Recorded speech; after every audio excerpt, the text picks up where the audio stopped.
El destierro anonadó a Cicerón, quien estuvo a punto de suicidarse. Su correspondencia rebosa lamentaciones y reproches dirigidos hacia sí mismo. Se sentía, dice, como una planta arrancada de la tierra que se va muriendo poco a poco. Al cabo de un año, Cicerón pudo volver a Roma, tomar posesión de sus bienes y obtener indemnización por daños y perjuicios. Los triunviros se percataron del gran error que cometían haciendo de su adversario un mártir. Al saber la noticia, Cicerón pasó en un instante de la más negra desesperación a la alegría más exaltada.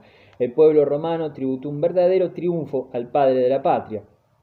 Los celtas.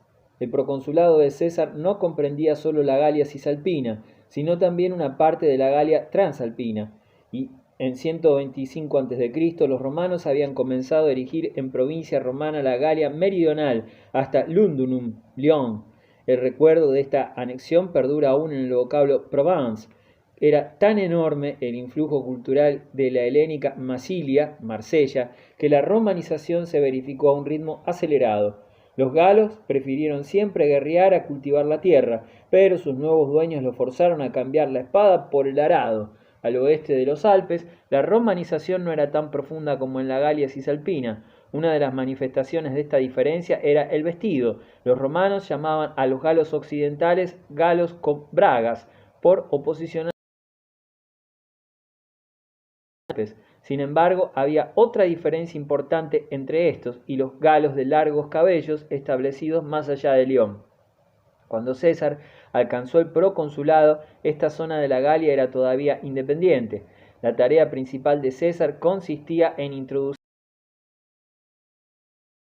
la cultura helénica. Después de ser el terror de Italia, los celtas habían escogido residencias fijas y se dedicaban a la agricultura. Habían fundado ciudades y construido fortificaciones. Sus navíos mercantes visitaban las costas del Atlántico y del Mar del Norte. Había muchas naciones célticas en Europa, con una sola excepción, Irlanda. Han desaparecido casi todas, absorbidas por otras. La razón debe buscarse en su falta de disciplina y en la ausencia de preocupación política. La noción de Estado era en absoluto ajena a los celtas. Cierto es que tenían jefes apellidados Rix, pero estos eran muy numerosos, no ejercían poder más que en una sola tribu y para colmo eran electivos. Los nobles escogían entre las familias reales una vez consultados los dioses con ceremonias adivinatorias. El día de su entronización, el nuevo rey se situaba sin armas y con un bastón blanco en la mano ante una piedra señalada. Allí un bardo le leía las leyes. Después prestaba juramento y a partir de entonces gozaba de sus derechos regios. El más importante de estos era el de declarar la guerra. A las órdenes del rey, que a veces pactaba alianzas con otras tribus, los nobles participaban en el combate con sus soldados protegidos con casco alado y armados con un venablo, un hacha, un sable y un escudo cuadrado. Durante las hostilidades, el cultivo de la tierra se dejaba a los agricultores libres y a los esclavos. En caso de ataque por sorpresa, las familias se refugiaban en un recinto de acceso difícil, rodeado de piedras amontonadas y árboles cortados. Si la tribu lograba la victoria, se entregaba a grandes fiestas, juegos, libaciones de hidromiel y cerveza fresca. Concentrando toda la civilización céltica, los druidas acumulaban funciones de sacerdotes, médicos, hechiceros y jueces. Desde el punto de vista religioso, en su ciencia se mezclaban los conocimientos humanos y la adivinación. Como tales, se parecían a los brahmanes y a los magos del Irán. El poder de los druidas estaba relacionado con la encina, de la que recogían el muérdago con hoces de oro, vestidos de blanco, mientras los bardos salmodiaban con cantos sagrados. A veces, en las profundidades de sus bosques, consagrados a la luz, a las fuentes o al sol, rendían un culto con 3 bloques de piedra, herencia neolítica, sacrificaban animales a sus dioses. Los druidas eran, además, educadores de la juventud, enseñando algunos conocimientos sobre las plantas, recetas mágicas y en especial su doctrina sobre la inmortalidad del alma. Según la religión céltica, la muerte solo era un cambio. Después de ella, la vida continúa con sus formas y sus bienes en el otro mundo. De ahí el culto a los antepasados, que son a la vez héroes y dioses, y viven en el país de los bienaventurados. La literatura céltica, o al menos la que conocemos a través de Irlanda, responde a las preocupaciones religiosas populares. El misterio domina hasta tal punto que no se sabe nunca bien si se trata de hombres o de espíritus. Otros largos relatos ofrecen aspecto precursor de los cantares. Los personajes se han perdido o han sido transformados, pero es indudable que los celtas crearon ciertos héroes occidentales, como por ejemplo el rey Arturo, Tristán e Isolda y otros. El genio céltico aparece también en su arte.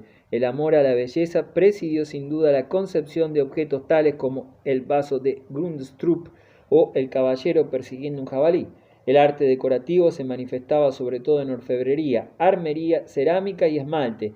La espiral aparece a menudo y algunos creen que simboliza el ritmo alterno de la evolución y la involución, el nacimiento y la muerte, lo infinito. En muchos aspectos, los celtas recuerdan a los griegos de la época homérica. Se halla en ambos pueblos idéntico ardor, el mismo amor a la poesía y al canto. Los vates griegos se asemejan a los bardos celtas. Los héroes y los simples mortales de la Ilíada habrían podido ser dos hermanos desarrollados con distinto ritmo. Los griegos se anticiparon porque vivían en un clima favorable y mantenían contacto con pueblos civilizados. Los celtas habitaban regiones más frías y tenían por vecinos a pueblos menos evolucionados. Quedaron atrás, se desarrollaron con mayor lentitud. La guerra de las Galias. Galia es hominis divisa in partes tres. Estas palabras con que comienza César su relato sobre la campaña de las Galias, de Belo Gálico, significan sencillamente: en conjunto la Galia está dividida en tres partes. El ritmo de la breve frase nos hace presentir la exposición de grandes hazañas, descritas como solo sabe hacerlo un romano, sin circunloquios inútiles, en estilo sencillo, luminoso y claro, a la vez digno y vivo. No debe olvidarse, sin embargo, que el libro describe los sucesos con parcialidad, habla el vencedor. Cierto que la obra es un documento, pero también lo es de propaganda, y así debe ser juzgado. Cuando César asumió el mando en la Galia transalpina, el país estaba amenazado, como en tiempos de Mario, por bandas de germanos nómadas. Los mismos galos no eran bastante poderosos para afrontar el peligro. Los germanos eran más peligrosos aún al inmiscuirse en las luchas intestinas que dividían a las tribus celtas. Años antes de la llegada de César, una de las tribus había pedido ayuda a mercenarios germanos mandados por el rey Ariovisto. Este se prendó de tal forma de la Galia que, después de haber cumplido su misión, no se apresuró a regresar a su patria, antes al contrario, forzó a los galos a poner sus tierras a disposición de sus soldados y de otras bandas germánicas que recorrían el país. Incrustó así un reino germánico en el seno de los territorios celtas. Pronto quedó en manos de Ariovisto toda la Galia central. Trataba a los celtas como vencidos, incluso a la tribu a la que ayudara poco antes. Ariovisto anunció sus éxitos en Germania y la noticia corrió como reguero de pólvora. Desde las fuentes del Rin hasta el mar del norte, los germanos pusiéronse en movimiento. En ese momento, las legiones de César prestaron ayuda a los galos. Su general comprendió que serían bien pagados sus servicios. Mommsen cree que al iniciar su campaña en las Galias, César tenía conciencia de añadir nuevos territorios a la civilización grecorromana. Otros historiadores creen más bien que para César la Galia era un campo de ejercicio que le preparaba para la guerra civil inminente en Roma y el teatro de grandes hazañas que le harían ser admirado y respetado por los romanos. El antiguo señorío romano se reveló de pronto como el mayor general de su tiempo. César, aunque de constitución delicada, estaba animado de una voluntad indomable, no retrocedía ante ningún esfuerzo. Nadie hubiera podido recorrer tan largas distancias en tan poco tiempo. Dormía en su carro de viaje o en su litera. En las marchas forzadas se le veía al frente de sus legiones, siempre con la cabeza descubierta, bajo un sol abrasador o una lluvia torrencial. Cuando un río interrumpía el paso de las tropas, él se arrojaba el primero al agua y nadaba hasta la otra orilla. Si alguna vez se replegaba una legión al empuje enemigo, se lanzaba al combate y luchaba como cualquier soldado. Montaba a caballo como nadie en el ejército. Los soldados veneraban a tal jefe, a ese genio de la estrategia dispuesto siempre a reanimar los ánimos más débiles. Los celtas de la Galia central pidieron ayuda a César, llorando a sus pies. Él mismo nos relata esta escena drástica. César intervino con la rapidez y energía que lo caracterizaron siempre.